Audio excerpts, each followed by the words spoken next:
Welcome to Historical Drama with the Boston Sisters, where we talk about historical drama series and films as windows to the past and mirrors of the present.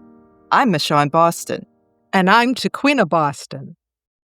After 52 episodes over 6 seasons on PBS Masterpiece, winning multiple awards, and with 2 feature-length film sequels, Downton Abbey, created by Julian Fellowes, takes its final bow on the big screen in September with Downton Abbey, the grand finale. In this episode of Historical Drama with the Boston Sisters, we're talking with costume designer Anna Robbins, who designed the costumes for the 5th and 6th seasons of the Emmy Award-winning series Downton Abbey, as well as the 3 feature films. Downton Abbey, the grand finale, the cinematic return of the global phenomenon, follows the Crawley family and their staff as they enter the 1930s. When Lady Mary finds herself at the center of a public scandal and the family faces financial trouble, the entire household grapples with the threat of social disgrace. As is custom in the Downton household, the Crawleys must once again embrace change, and the staff must prepare for a new chapter, with the next generation leading Downton Abbey into the future. We begin our conversation about Downton Abbey, the grand finale, with Anna Robbins. Anna is a Scottish multidisciplinary designer based in London, working within the worlds of costume, fashion, and textiles. Anna has costume designed numerous award-winning productions, building a strong reputation for creative flair and excellence. And she continues to work across both period and contemporary genres in film and television. Taking over as costume designer for Downton Abbey in 2013, Anna Robbins designed the 5th and 6th seasons, earning her 2 Primetime Emmy nominations for her work on both series. The Downton Abbey feature films have earned her nominations for a Critics' Choice Award and a Costume Designers Guild Award in 2020. Also in 2020, Anna received the Costume Designer of the Year Hollywood Film Award for the first Downton Abbey feature film that was released in 2019.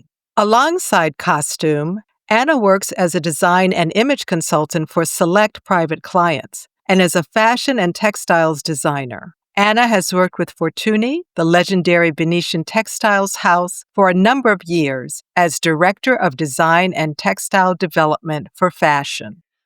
Welcome, Anna, to Historical Drama with the Boston Sisters. Hello, hi. Thank you for having me. Let's talk about your inspiration. What inspired you to become a costume designer? What's that story? Well, I think I came to costume design as an idea quite late in life. And I say that being my early 20s. But it wasn't something that I knew I wanted to do as a young child. I didn't even really have an awareness of the film industry being something that mere mortals could enter into and work in. And I grew up in a relatively rural environment in Scotland, so the Southern Highlands. But I loved history and storytelling, and I spent, many weekends with my family visiting Scottish castles and taking myself off and imagining who had been through the corridors and danced in the great halls and just their lives that kind of took place however many years ago. So I was always fascinated by that, by bygone eras and all books from whichever period, really. And I think it wasn't until I went off to art college where I really started thinking about it as a career and realized that it married up my love of literature and the more cerebral aspects of reading scripts and characterization alongside my love of fashion and clothing and textiles, and the fact that I could bring those 2 things together in a profession was brilliant, and I've never looked back. What was your first costume design? Well, I mean, apart from some student films I did whilst I was at Edinburgh College of Art, which was a like a student version of Twelfth Night set in the 1920s, which was possibly a precursor to Downton. um, but I then went out and designed various short films. So obscure but beautiful. There was one about Norse warriors that we filmed in the farthest reaches of the um of the Scottish Islands up north. And we handmade all the leather and dyed the fabric ourselves and wove the headdresses. And there was only a handful of us, and we were working out of a home economics department of a high school up in Ullapool. But it was glorious because it was just everything was handcrafted, and we had to be really creative because we had very little budget and very little time. But I loved it. I think that's one of the short films that's really stuck in my mind. But I mean, the short films are always really fun, and it's really grassroots. So you're working with young designers and young production designers and young actors usually as well. So that one sticks in my mind. And then I worked on various sort of smaller dramas up in Scotland before I ended up making a move down to London when I started picking up work down here. You have an expertise in textiles or textiles. I've been looking at your Instagram post. I saw that beautiful, what was it, silk velvet? Oh, yes, yes. Um, yes, I mean, I love textiles. I think I've become an expert in textiles, I suppose, because of my love of costume and because of the type of costume designer that I am and have become. I've been really driven by the craftsmanship of clothing, especially in the early 20th century, where I've spent the last decade on Downton Abbey. And I think that's given me a real appreciation of the handcrafted nature of various textiles, be that like embroidery, beading, metallic lace, lame, all of these absolutely beautiful textiles have started to form my designs. And as a result, I've become more and more interested in them. Um, so I think it's a love affair born of my job that's led me down that path. Mm. And our tagline for our podcast is that we look at historical films and dramatic series as windows to the past and mirrors of the present. It's wonderful to hear that for you, costuming marries your interest in history, literature, as well as fashion and design, because that's our podcast likes to weave those things together too. And the 1920s for Michon and me are an era that we particularly love. And as I was saying to Michon before we started the podcast, it's interesting. Everyone thought in the 21st century we'd be wearing some version of space, gear, astronaut, whatever, and except for maybe leggings and some of the bodycon stuff and athleisure. People still love things like tweeds and silks and, these fashions that,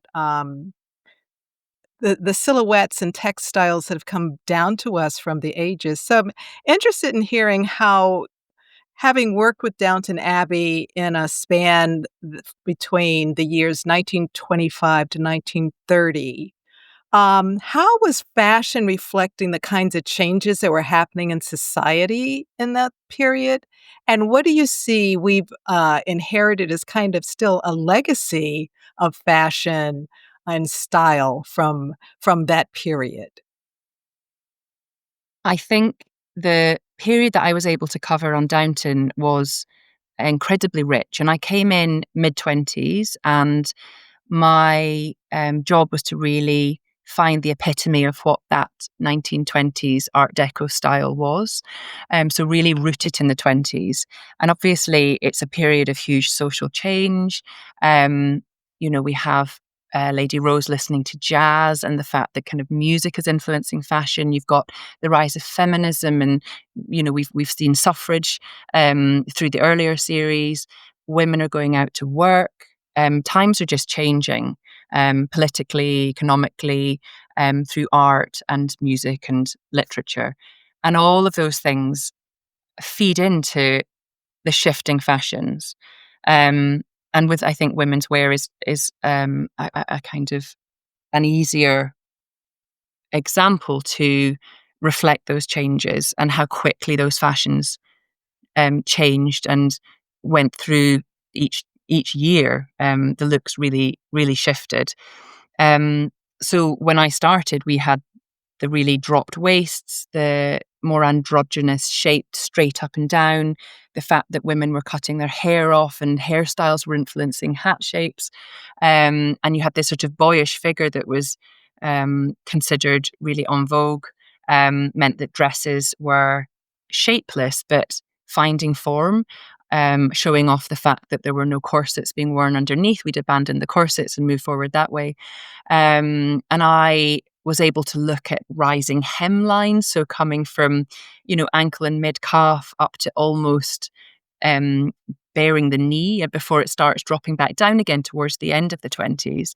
And then in a really exciting shift, we get to head towards the 1930s and the huge change in silhouettes that brings. So where we're finding the waist again, we're looking at the advent of the bias cut, which is a huge leap forward when it comes to women's wear. Hemlines drop. There's more focus on these really elaborate, beautiful shoulders. And it's a pendulum that tends to swing backwards and forwards. And I think what I love about 20th century design is that we were still going through huge periods of absolute innovation, completely new ideas coming through and really shaking things up. So I guess in this particular period of time, like V&A coming in with the bias cut was revolutionary and so beautiful. And we refer back to that in the modern day all the time. But even just, dropping the waist and creating that new shape that hadn't been seen before in that way. And I think, I don't know, there are probably very innovative designers today and in recent history, but there's never been those decades where fashion has shifted so considerably and changed our collective outlook when it comes to women's bodies, as it did in that first half of the 20th century. So I think that's why I find it so fascinating. And our approach to fashion now will reflect back and pay homage and use references from those times and incorporate it into a modern take, but you're still reflecting back. And I think it's amazing that the decades in the early part of the 20th century felt completely new. Yeah. And we're still even just quoting some of those designers. Yeah. Even today, we hear people quoting Chanel, remove one thing, whatever. Yeah, absolutely. Yeah, the designers are still hugely relevant. And there are beautiful collections that come out. Erdem's recent collection was really 20s inspired, I think, and it was absolutely beautiful and a completely new take on it. Felt very, fresh and contemporary, and just I think he's so clever, and his designs are so beautiful, but they harked back to this time. And I love seeing it. I love seeing the recycling of these incredible ideas and energies. Michon and I both rewatched the 2 earlier Downton films, and when I looked at the new era and I thought, oh my God, not only do you have to do the usual costume thing, but you're also costuming a period drama and you're costuming the south of France and you're Yeah. costuming a jazz age party. It was just like, how do you make all that come together? Like your process of starting with your inspiration and then looking at how it actually moves into production. I think I try to keep things really varied in terms of my process. My process tends to be the same, but I'll travel down lots of different avenues and then bring those avenues together. So my research will involve portraits and photographs and fashion illustrations and books about the designers. I think primary research is incredibly useful and important. So having clothing from the time where you can really analyze cut and construction and hand finishing and detailing. So the Victoria and Albert Museum, the British Museum, galleries. I'll do a lot of sort of visual research out and about, as well as obviously the huge resource that the internet gives you, where you can really travel the globe and dig deep and find vintage examples from America, Australia, Europe, wherever. I've sourced from all over, really, and using originals has become part of my DNA on Downton, and I've cast a really wide net in that respect to find the very best examples of what's out there. And so then I would approach designing for the characters with these various tools. So using originals as they are, if they're perfect for the moment and for the character, or customizing them or repurposing them if they're perhaps a bit damaged, and using the textiles to create something new. The same would go for having found vintage fabrics that I can work into new designs. And then looking at designers from the time and almost imagining that Lady Mary is wearing Chanel and designing a Chanel-inspired dress that has the look of a Chanel original, so that it feels like she's wearing a relevant designer from the time. And that would be looking at fashion illustrations and photographs of particular pieces, or tracking them down in real life to see and really analyze how they've been made. And then, amassing so much research that actually the bespoke original designs are then really easy to kind of call upon. And I would use them for very specific looks that I wanted to create, or as a way of bringing together these other pieces so that the scene felt cohesive, so that I could design a particular color and shape to complement an original dress that I knew I was going to use on one of the characters. So it's about, the bringing together of lots of different avenues. One thing I'd love to know is how you work with especially the art director, because after looking at the previous 2 movies or films of Downton, I noticed that things just kind of come together. The colors of the dresses, suits, costumes, and I'd just like to know that whole process of how this all comes together from your perspective. You're working with the art director, the writers. How do you weigh in on this conversation? Yeah, I mean, absolutely. It's a very collaborative process. And I love that. And I think that goes back to your earlier point about the new worlds that we have created within the film. So we've had the opportunity to go to the south of France, and obviously the clothing that was worn on the Riviera was different to what was worn on a Yorkshire estate. We had a film within a film, so we were researching 1875 costume set being filmed within the 1920s. So every script offers up these new areas of research and new kind of creative inspirations to sit alongside the shorthand that we already have about the characters that we already know and the places that we've already seen. So as costume designer, I'll work with a lot of departments quite closely in Downton Abbey. The director, who I is our leader creatively and through the storytelling and the filming process. The production designer and their art director. The hair and makeup designer obviously is a very close relationship, because we're working on looks that really mix together to create character with the actors. The actors themselves actually is a very collaborative process. The director of photography, and we will meet and have tone meetings where we will talk about our ideas and make sure they're coming together cohesively with a kind of common vision and a common aesthetic. I think Downton has always, from the very beginning, been very good at raising the bar and feeling very cinematic. So even though it was for the small screen, it had a very filmic quality, and the production value was really high.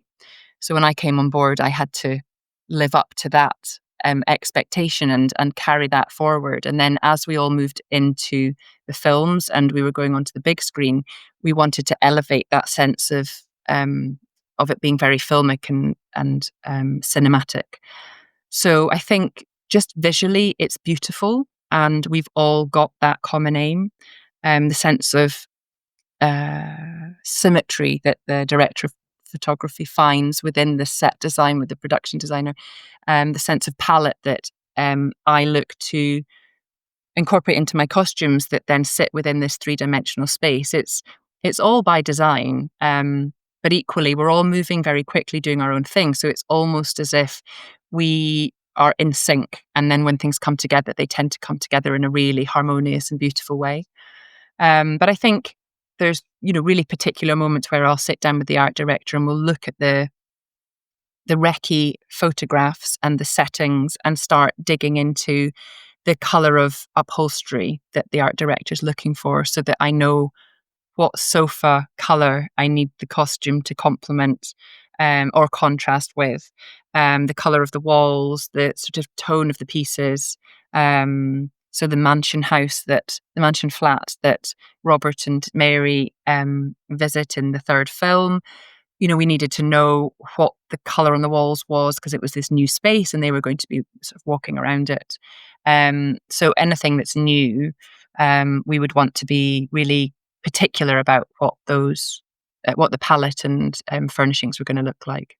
Downton Abbey itself, we know very, very well. So you're able to plot the story days of the characters, knowing that they're going to be going from one room to the other, and you'll know exactly what colors you need to balance in that respect. And one costume that is no secret for the grand finale is the red dress that Mary wears. What color red is that? What kind of fabric? I mean, you're talking about working with the art director, the photographer, the cinematographer. Yeah. That dress just pops. It does pop, yeah. It's a beautiful sort of tomato red. I mean, my amazing dye room dyed up lots of samples of red in sort of various shades, so that I could pin them to the stand, look at them with Michelle Dockery, really work out how vibrant we wanted to go. And I think in certain situations, certain aspects of film takes the lead. And I think with this one costume, the costume takes the lead. And I always knew very early on I wanted it to be a red dress, not completely primary, so knock it slightly into this sort of tomato shade. And it was a beautiful satin silk, so a crepeback satin. But because we dyed it, it had this really beautiful bloom to the surface, so which really softened it and took the glossiness out of it, which was really important to me. I didn't want it to feel too shiny and stark. I think it would have felt too harsh. So there was a real softness to the sheen on the kind of bias cut dress. And yes, I mean, it's dramatic, but it's really beautiful. Yeah, it was an incredible dress to fit and know where we were taking it, and then to see it onto camera that first day was brilliant. You've been enjoying Historical Drama with the Boston Sisters, a podcast where we talk about historical drama films and series as windows to the past and mirrors of the present. Make sure you subscribe to our podcast on your favorite platform. Share the excitement with your friends. Visit MichonBostonGroup.com/Boston Sisters. Join the historical drama community by signing up for our e-newsletter so you'll never miss an update, future episodes, or exclusive bonus content. Now, back to our fascinating conversation. Well, we can't talk about Downton Abbey. I mean, Michon and I always talk about the accessories, and particularly the hats. And who do you work with to make those hats and the other accessories that really like punch up the fashions, particularly, of course, that the Crawleys wear and the young Crawley women? Do you work with a milliner? I mean, who are the folks that help make those details? No, I mean, I'm glad you asked that, because I am absolutely only as good as my fantastic team, and the people that I work with are so talented. I've worked with a milliner called Sean Barrett for what seems like 100 years. He's my absolute go-to, and he's just wonderful. And Sean has created most of the hats that you'll see on the show. I'll always keep an eye out for originals, But I think when it comes to cloche hats, they'll very rarely fit a modern wigged head. So it will sort of depend on the style. But Sean is very, very talented at taking a period style and then working it for a modern woman and working with the hair and makeup department so that we know it's going to fit and suit the wigs and the hairstyles that the characters had. He's also got the most incredible collection of vintage veiling and silk flowers and feathers and ribbons and trims. And very often I would go with a sort of mood board and a sketch and an idea, and we'd have a cup of tea, and he'd say, "Oh, hang on a second," and he would disappear off. And I think he'd go up into his attic. I don't even know where he went. And he would come down with a box, and we'd rummage through it and find these just treasures that we could then add to the hats and really bring them to life. I think the best example of his hats is for Violet. So for the Dowager, her hats were so intricate, like, and multi-layered. So there was always, more than one trim. It would be veiling and a ribbon and a flower. She required a lot of detailing, whereas there was a simplicity perhaps to more of the cloches. And then you'd have more embellishments on Cora's wider brims and Isabel's wider brims.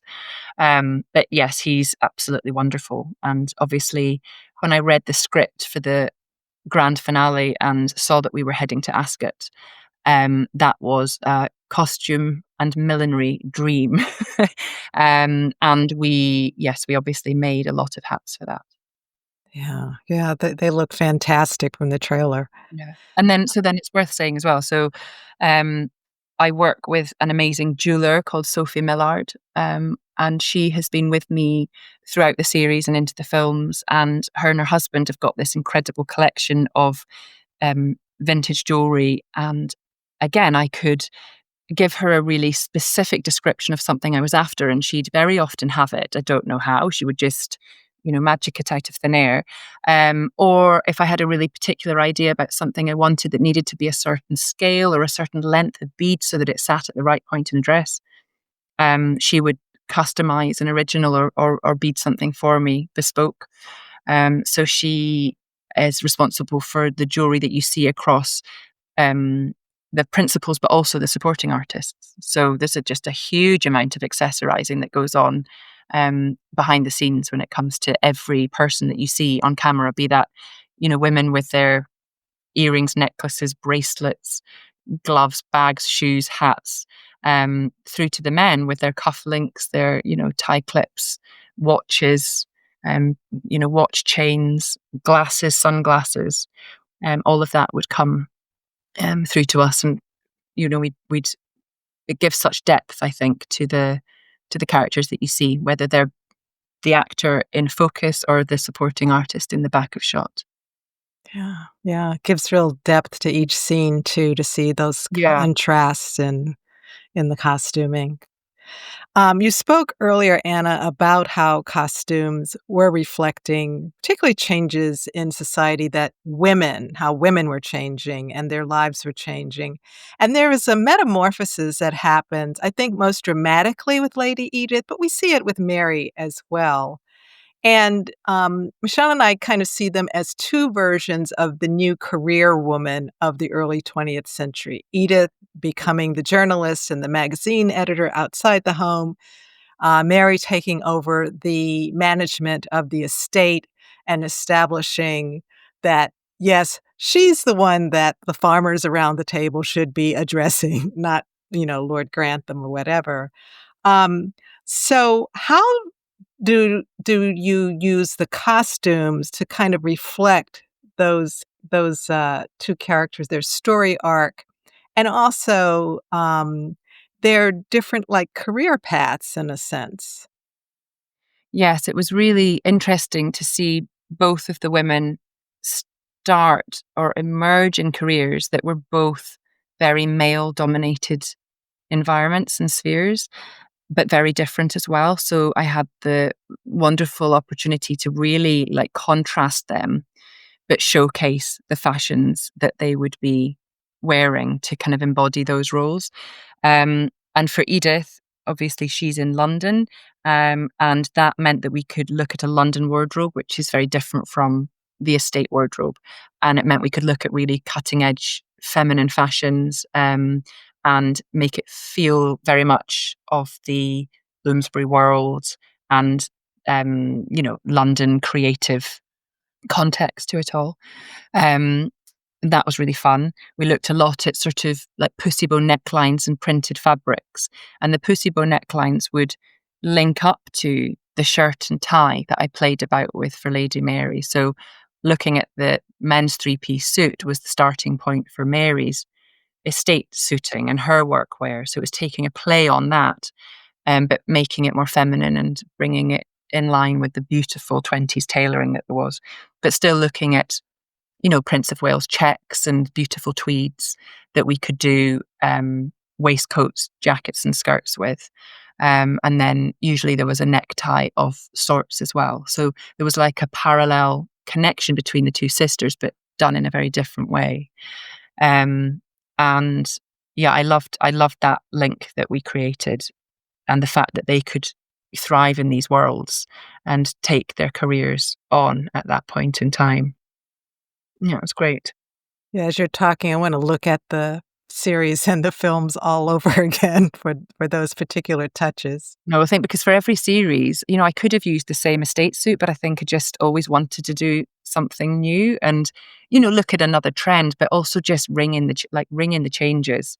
I love a bit of tailoring. I love, and I love a bit of tweed. So it was a great opportunity to just reinvent that look each time for her. Yeah. And Downton Abbey is a series about people responding to dramatic change in society, technology, economics, politics, and culture. How do you use costume to distinguish differences in the generations? I mean, earlier you mentioned Violet's hat Mm. having lots more detail. And when you said that, it made me think about, as I'm looking at the previous two films, there's even more detail to the older women, even, let's just say, Mrs. Hughes. Her uniform has a little more something to it than Anna's. Mm-hmm.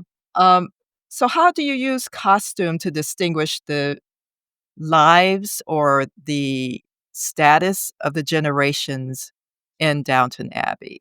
Upstairs and downstairs. Yeah. Yeah, of course. I mean, Downton Abbey is very hierarchical and it's also generational. So we're looking at 3, 4 generations of the Crawley family. And then we have the upstairs and the downstairs. So it's about creating those hierarchies through costume and also reflecting the age and status of the wearer. So upstairs we have the Dowager as the oldest generation, and she is absolutely an Edwardian woman. She was modelled on Queen Mary originally, and the silhouette and style that she has worn hasn't changed hugely across the series. Our choice of fabrics and our palette might shift according to the tone of the piece or the scene or the story arc that she might have in any particular episode or the film. But her silhouette and her sense of style was set. It had been set for a while. And then as you move down the generation, so even a sort of half generation down where you have Isabel, Isabel's fashions change more and she is more contemporary looking, but she is still fitting for a woman of her age and her status. So we have her as a in the middle classes. But as we go through the series, her sense of style elevates, her means changes when she remarries, and we have little touches of embroidery or more expensive cloth or a fur trim to just represent that change in status, but all the while maintaining her sense of modesty. She's quite classic, but she's got a very liberal, forward-thinking mind, and we're reflecting that in how she chooses to dress. And then you step down to Cora, who is American, so is very fashion forward in this setting, and has the money and resources to obviously dress in the highest fashions, but they're very much reflective of her position as Robert's wife. It's very elegant, And she doesn't follow fashion in the same way that her daughters do, but her fashions will change as we travel through. But her general silhouette and sense of style is a fairly set thing. And then we get to ring in the changes hugely when it comes to the younger generation. So Mary and Edith, Rose, and the sort of day players that will come in at that level where we can really look at the micro trends within each year and play about with the really cutting edge fashion that's coming into play. And then obviously we finish with the children, and it's lovely to be able to look at those, little people and the gorgeous fashions that were around for the children as little miniature adults, really, in some respect. The tailoring that went into George's suits was as elaborate, and there was as much attention that went into them as they did to Robert's. So yes, it's about status and then the generation, and the same would go for the downstairs, where again there's a huge hierarchy within the servants. So Mrs. Hughes, as the housekeeper, is at the head of that hierarchy, and so there is more embellishment, more embroidery, but it's still very modest. It's still high necked. It's still long sleeved. Her skirts are always ankle length, and they don't really rise or fall. And then ladies' maids are public facing, so they have a certain status where the quality of the cloth and the detailing and the fit would be really good, quite high. And then you work your way down to the lower ranks, to the kitchen, and down to Daisy, where she started at the kind of lowest position in the house. And actually, when we see her through into the third film, her position has changed, and we reflect that in her costumes, be that her uniforms or her civilian wear. It's always lovely to get the downstairs staff into their character clothes so that you can really look at them and see them for who they are when they're not in uniform. And who would you say would be the more fashion forward member of the downstairs staff? Well, I think I would always have said Anna and Baxter as well. So Baxter is a seamstress and a really talented maker. So we've always had really intricate details and clever cuts within her costumes because she'd have spent the time doing that. But I have to say, in the third film, we see Daisy really coming into her own, and we looked at this really lovely, sort of preppy Chanel-inspired vibe. She's still in the kitchen, but she's got ambition, and she's young, and she's got a sense of style, and we were able to really bring that out, which was super lovely. Yay for Daisy. Yeah.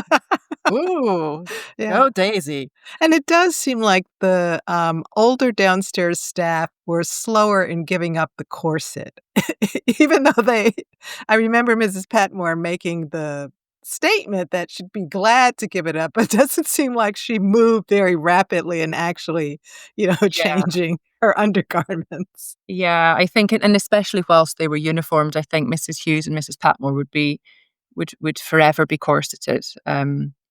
I think we did lose the corsets in civilian wear towards the end of the show, but I think when I came on board in Series 5, that was the transition period where the Anna and Baxter and Daisy had just come out of the corsets. So it trickles down, but then at a certain point it stops. So the Dowager would have worn a corset until her dying day. Which is pretty obvious, I'd Mm. say. Yeah. Now that we've covered the whole upstairs and downstairs of Downton Abbey, Anna, is there a particular character in the series or films that you enjoy designing for? And what is your favorite costume? I mean, they're both really difficult questions. So Is that putting you on the spot? it's putting me on the spot a little bit, but that's fine. And the thing is, I probably come up with a different answer every time I'm asked it, because I mean, I love so many of the costumes, and the characters are all so brilliantly written and so three-dimensional and brilliantly portrayed by the actors. So it's a joy to be able to costume them. I think the gift is when a character has like a really lovely story arc. So on the grand finale, Lady Mary was just fantastic to costume from start to finish, because we were able to start out with some really quintessentially Mary looks with really bold primary color blocking. But then we take her on this journey where we really play about with her palette and um, show up her vulnerability through like much softer fabrics and much softer designs, and then end up really striking again at the end. So there was a really lovely range of costumes to play with for her on this film. But then, as I've just mentioned, Daisy was actually really lovely to costume, and we have this really gorgeous set piece towards the end of the film where we have pretty much all of the characters together, and to have all of the downstairs out in their Sunday best, we really pushed the palette and the colors and the prints just up to the kind of highest point that we could get away with, to give it a real sense of celebration, and it was really glorious. Um, so yeah, I think as a whole they were really great to do. But I mean, there's just no denying that heading into the 1930s with the Crawley family as a whole and the women and the characters that they are was an absolute costume gift, and just yeah, really wonderful to do and explore. Some Yeah. great looks. Well, finally, Anna, since you are a person who loves history, um, is there a historical event or person or even book adaptation, historical, that you'd like to see become a film or dramatic series? Ooh. Um, Gosh, okay. I mean, there's a lot of history to choose from. So I think because I've been mildly obsessed with Chanel on the grand finale, we've looked really closely at a few of her designs for the show, and just her incredibly clever cutting and sense of style. The Chanel exhibition was actually showing at the V&A whilst we were prepping, and I spent a lot of time immersing myself in that exhibition. But I could only go through the first half of it to actually use it for my designs. The second half of the exhibition was her revival, her second, foray into couture, and it just struck me how incredible that was, that she was as successful coming back after a retirement at the end of the 30s as she was the first time round when she was so innovative. So I would love a Chanel biopic, I think, to look at. And she was a complex character, and complex characters are fantastic to costume. So I think looking at Chanel and her life and works would be possibly the ultimate costume designer's dream. Yeah, we've had in films that are pieces of her life, Yeah, and I think there was even a Broadway show about her comeback yeah, period did Katharine Hepburn play Chanel in that? I don't know. I'll have Because to it do was the fact some check. time ago. yeah, But to see, like, a series where you could span her life and her evolution as a creative, as yeah. well as, I mean, a very complicated backstory, which we saw in the series about Dior. But a Uh, Yeah. series, exactly that though. yeah. You've got multi-episodic piece where you're able to really get in deep and expand upon those periods and look at them in depth. A film is such a short amount of time really to look at such a broad subject. So yeah, multi-episodic, I think, to do it justice.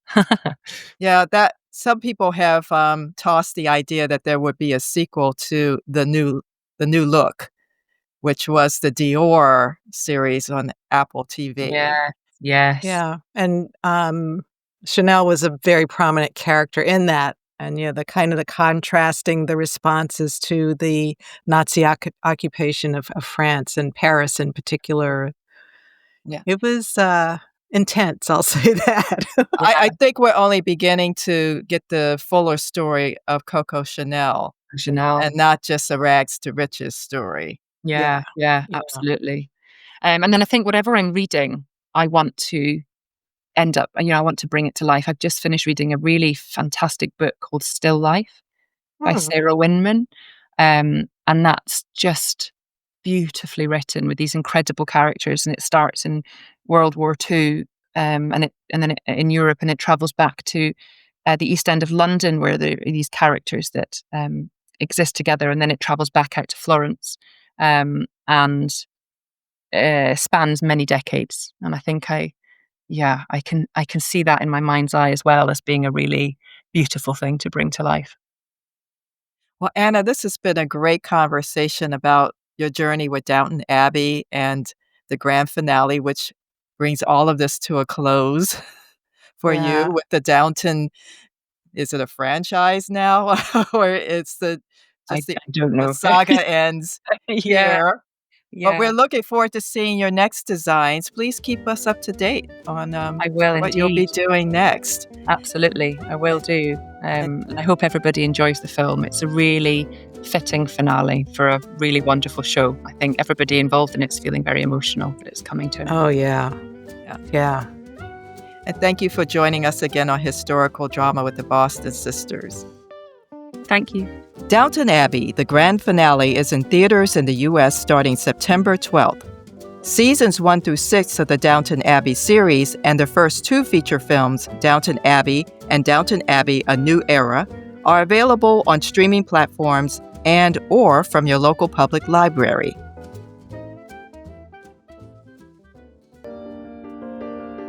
Thank you for catching this episode of Historical Drama with the Boston Sisters. We hope you enjoyed our exploration of captivating historical films and series dramas. Find us on Instagram at Historical Drama Sisters and on Facebook at Historical Drama Boston Sisters. We want to hear from you. What historical dramas are you watching? Share your favorites. We may feature them in a future episode.